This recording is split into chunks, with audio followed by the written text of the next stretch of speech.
नमस्कार। मैं सुनील कुमार आपका स्वागत करता हूं आपके अपने चैनल क्या ऐसा होता है में। दोस्तों, त्र्यंबकेश्वर त्र्यंबकेश्वर का नाम ज्यादातर लोगों के दिमाग में केवल तभी आता है जब वो किसी कुंडली दोष की समस्या को झेल रहे होंगे, उसे फेस कर रहे होंगे। तब कोई ज्योतिषी इनके पास आकर या फिर ये उनके पास जाकर एक ही जानकारी मिलती है कि अब तो त्र्यंबकेश्वर चले जाइए।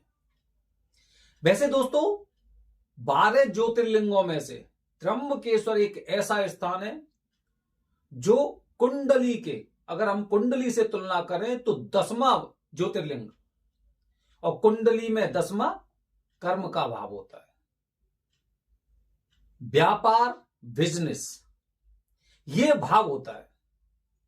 मतलब 10वां भाव अगर आपका प्रभावित है तो मतलब आपका कारोबार नहीं चल रहा है, आपकी आमदनी नहीं हो रही है, आप नौकरी ठीक से नहीं कर पा रहे हैं, क्योंकि कुछ ऐसी स्थिति बनी हुई है जिसकी वजह से जो इसके ठीक सामने चौथा भाव होता है वो भी प्रभावित होता है, जो कि चंद्रमा का होता है।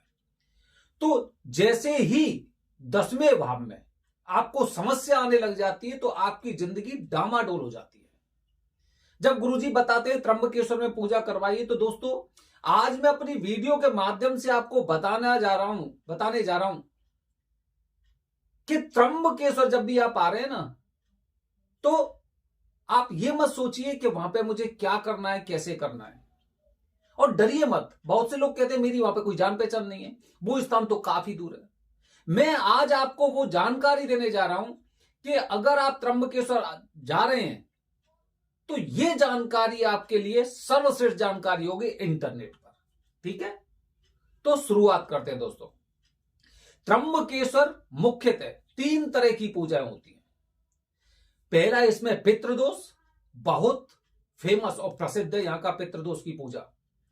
बताया जाता है पितृदोष की पूजा अगर आपने यहां पे करा ली ना, तो जिंदगी में कभी भी पितृ आपको परेशान नहीं करेंगे। पितृ आपसे कितने भी नाराज हो चुके होंगे इससे पहले, लेकिन आपके जीवन में आपको वो कभी तंग नहीं करेंगे। इसीलिए हम कहते हैं कि हर इंसान को अपने जीवन में कम से कम एक बार पितृदोष की पूजा करनी चाहिए।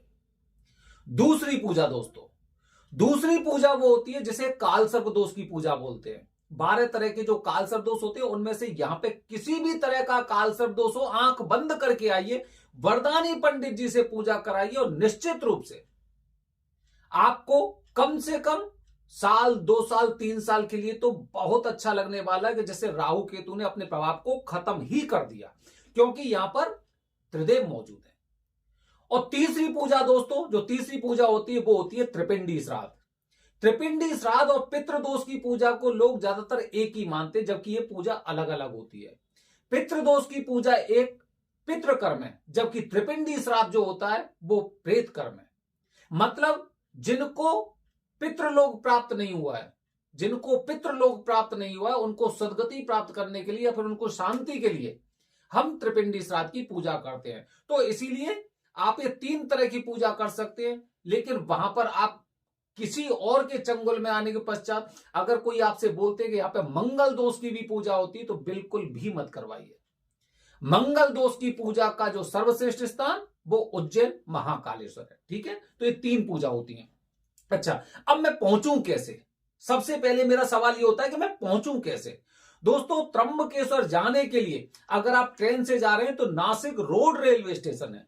नासिक रोड रेलवे स्टेशन पर उतरिए। जैसे ही आप बाहर निकलेंगे तो बाहर आपको बस स्टैंड दिखाई देगा, वहां से डायरेक्ट बस जाती है। बीच में बदलने का काम मत करिए, डायरेक्ट बस जाती है और वो आपको सीधा त्र्यंबकेश्वर उतारेगी।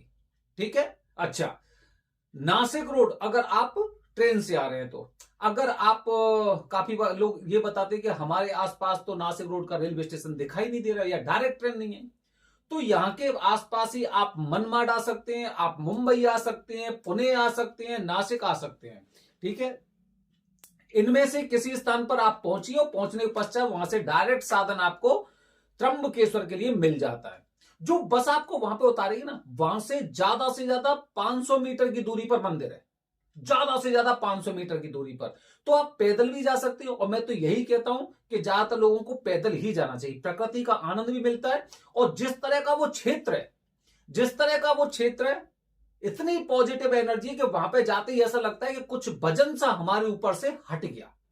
कहते ना, दोष यहां पे आने से घबराते हैं, कुंडली में जितने प्रकार के दोष होते हैं, ठीक है। तो जैसे ही यहां पे उतरते हैं तो एक पॉजिटिव ऐसी फीलिंग सी होती है, तो ऐसा लगता है कि हमारे आधे संकट तो यहां पे आने से पहले ही खत्म हो गए। अच्छा, इसके पश्चात मंदिर के आसपास के क्षेत्र में काफी आपको होटल मिल जाएंगे। इसके पश्चात जैसे आप वहां पे त्र्यंबकेश्वर पहुंच जाते हैं, तो पहुंचने पश्चात रुकने का स्थान, ठीक है। रुकने का स्थान दोस्तों, अगर आप पितृदोष की पूजा करने वाले हैं तो पितृदोष की पूजा में 2 लोगों के लिए रहना खाना शामिल रहता है, ठीक है।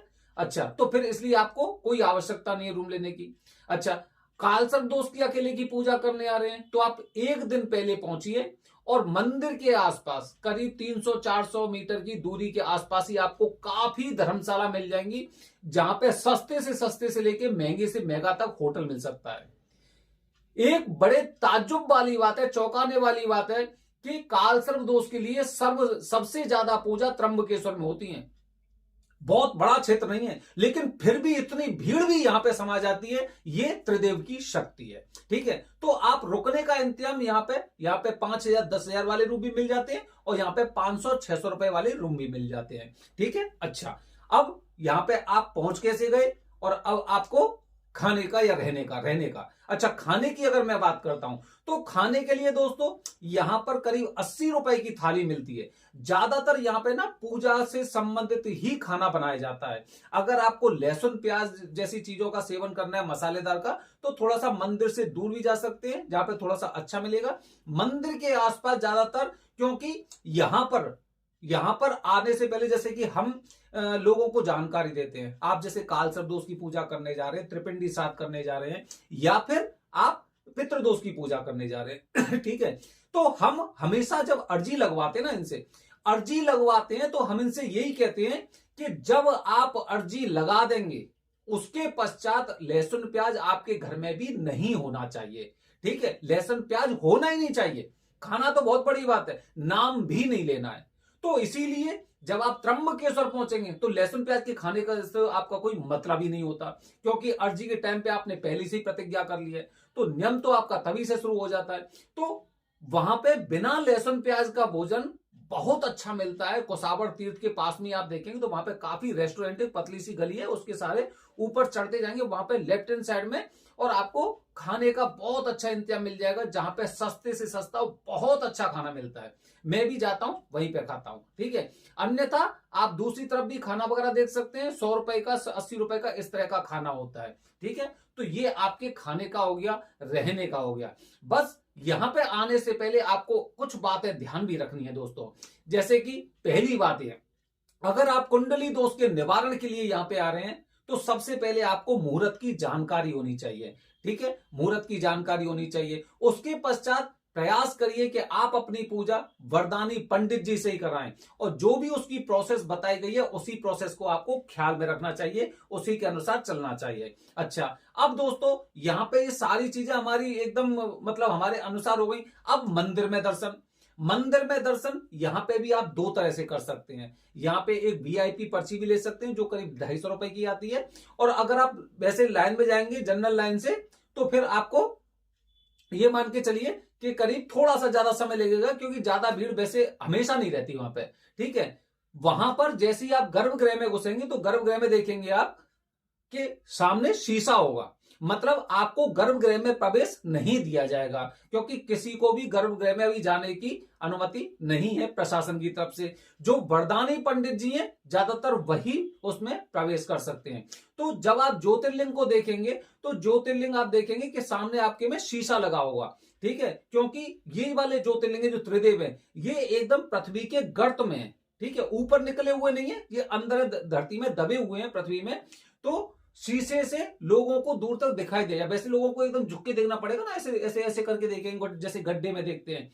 इसीलिए शीशा लगा रखा है कि वहां पे से हर इंसान बड़े आराम से दर्शन कर सके, ठीक है। वैसे मैं आपको बताऊं दोस्तों, जितनी महिमा त्र्यंबकेश्वर ज्योतिर्लिंग की है, इतनी महिमा पूरे क्षेत्र को एक वरदान प्राप्त है जो भगवान शिव ने गौतम ऋषि को दिया था। ठीक है, इसीलिए यहां पे मंदिर में पूजा नहीं होती है, यहां पे गुरुजी अपने घर में पूजा करते हैं। क्योंकि जो मंदिर है, मंदिर जैसे आप जाएंगे तो देखेंगे वहां पे आपकी इस तरह की पूजा हो ही नहीं सकती। ठीक है, जिस तरह से 5 चौकी पूजा में लगाई जाती है, वहां पे जो क्या बोलते हैं काल सर्पदोष की पूजा में जो 4-5 चौकी लगाई जाती है, ऐसे अगर 100-150 पूजा हुई तो हो सकता है पूरा त्र्यंबकेश्वर का बस स्टैंड तक वहां तक चौकियां लगी होंगी। इसीलिए सभी गुरुजी अपने घर में पूजा कराते हैं जो काल सर्पदोष की पूजा होती है।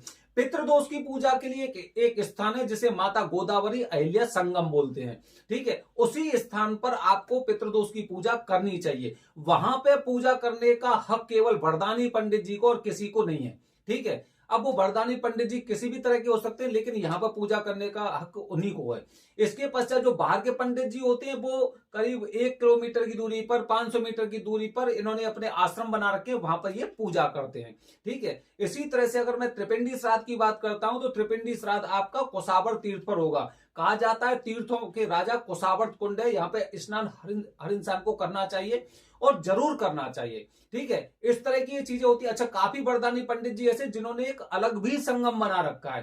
ठीक है, तो वहां पे ले जाकर ये बहुत बड़े ग्रुप में पूजा करते हैं। दोस्तों हमेशा ध्यान रखिए, हम इतनी दूर से परेशान होकर आ रहे हैं। ठीक है, तो हमें प्रयास करना चाहिए कि ना ऐसे 100-150 लोगों के साथ हमें पूजा नहीं करनी है। ठीक है, मतलब घूम फिर के वही बात आ गई कि भले ही वरदानी पंडित जी हैं, लेकिन मैं इतने बड़े ग्रुप में पूजा नहीं करना चाहता। इसीलिए आपको हमेशा पूछना चाहिए कि मेरी पूजा ग्रुप में होगी या अकेले में होगी, या और फिर ग्रुप में मेरे में कितने लोग होंगे। ठीक है, ये भी आपको पूछना चाहिए। और दूसरी महत्वपूर्ण बात दोस्तों कि हमारा प्रयास ये भी रहता है कि चलो ठीक है कि बाहर के पंडित जी हमारी पूजा ना करें, जो किसी अपने के आश्रम में पूजा कर रहे हैं। ठीक है, जब हम त्र्यंबकेश्वर आए हैं तो त्र्यंबकेश्वर में ही पूजा करेंगे, उससे बाहर पूजा नहीं करेंगे।